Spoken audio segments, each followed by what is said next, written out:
Hello, welcome back to Nessa's Nook. Tonight I'm going to go ahead and make an Instapot potato soup. And I'm just going to go ahead and I'm going to use my chopper here, this one. I think you can still find those on eBay. I know they're really hard to find. I don't even know what the brand name of them are, but they work really well. I like the bottom because it's actually glass. But I'm going to go ahead and I'm going to chop up these potatoes. I have 9 potatoes down here, and I'll show you what I'm doing. I got a couple of them already pre-cut that I have to kind of just run through here. Now I can obviously bring out my food processor for this or whatever, but there's really no reason to do that. Not for what little bit of potatoes I'm doing. If I was doing a lot more potatoes, I could say, yeah, you know, that'd probably be smart to do. But these are washed, and they're all good to go.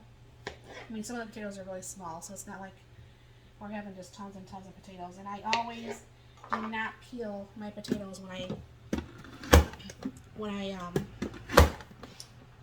put them in the for potato soup. Mark doesn't mind, and I really hate peeling potatoes.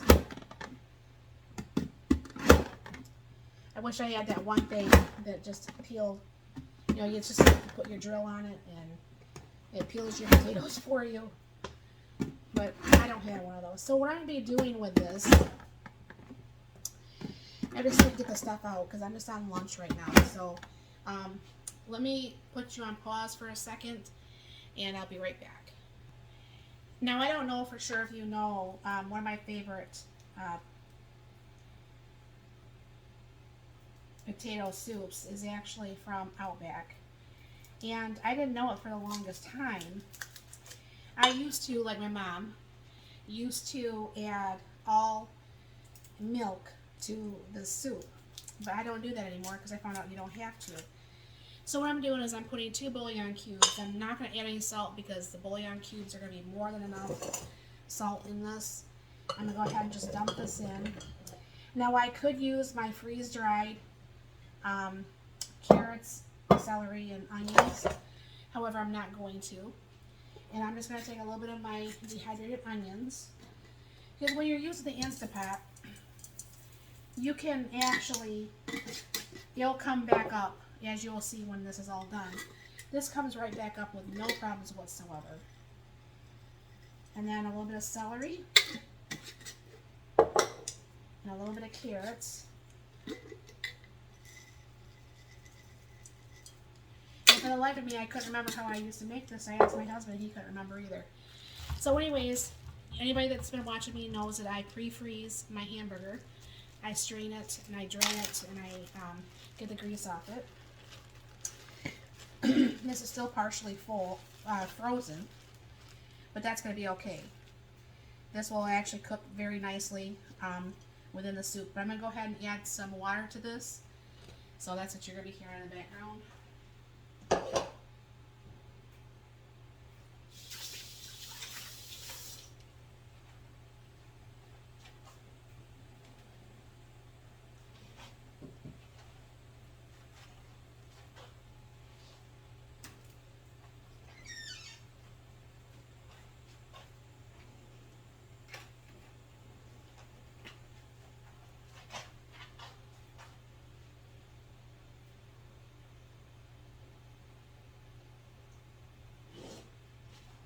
And what I did was I have enough water in there to easily boil, or not necessarily boil, to cook the potatoes. And then the bouillon cube will obviously melt. And then the rest of this is actually just going to be spices and milk to make it to be whatever. Okay, that was really weird. My phone just aired out. Anyways, I'm going to come back after 15 minutes, and it'll probably be longer than that because I'll be back at work and not on break. But it will stay warm because it's got a warming feature on the Instapots. And then as it gets closer to the time my husband's coming home, then I can go ahead and add the milk and stir that up, add the potato flakes in there. But you'll see how nicely, you know, the dehydrated stuff works, and I have so much of the dehydrated stuff I haven't been using because I haven't been making, like the soups or anything because it's been so hot here in Michigan. Today is actually warmer. The sun's actually out, but it's still, it's in the 60s today. And this morning it was, I think my husband said it was supposed to go down to the 30s. So it's getting kind of chilly out here in Michigan. But I will bring you back once this is actually done and I'm ready to start and put the milk in here and show you what we do to get this taken care of. I'll be back. Hey, welcome back. As you can see, the potatoes are done. There still is quite a bit of liquid in there. I don't know for sure if you can see how the carrots and stuff came back, which makes it nice. And I put this on saute. Put in a little bit of milk there.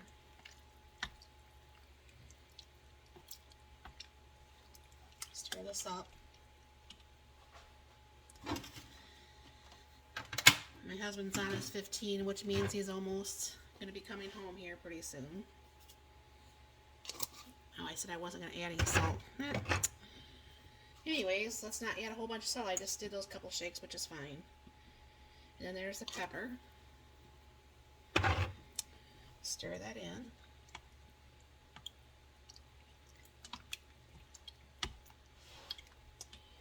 And then what I'm going to do is we like it just a little bit thicker than that, but not by much. I'm just going to throw in a little bit. It'll probably be about, I don't know, probably got a quarter cup of potatoes, flakes.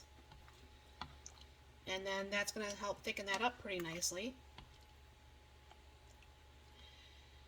And it could probably be a little bit thicker.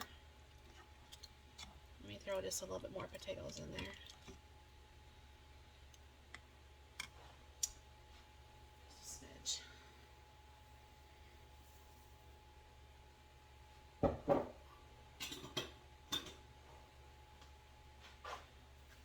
And like I said, the potato flakes helps the flavor just to be more potatoey, not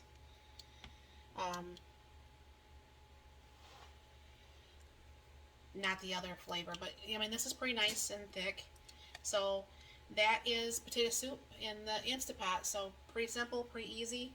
I didn't have to stand over it, and dinner's ready. So thank you very much for stopping over, and you have a very blessed, wonderful day.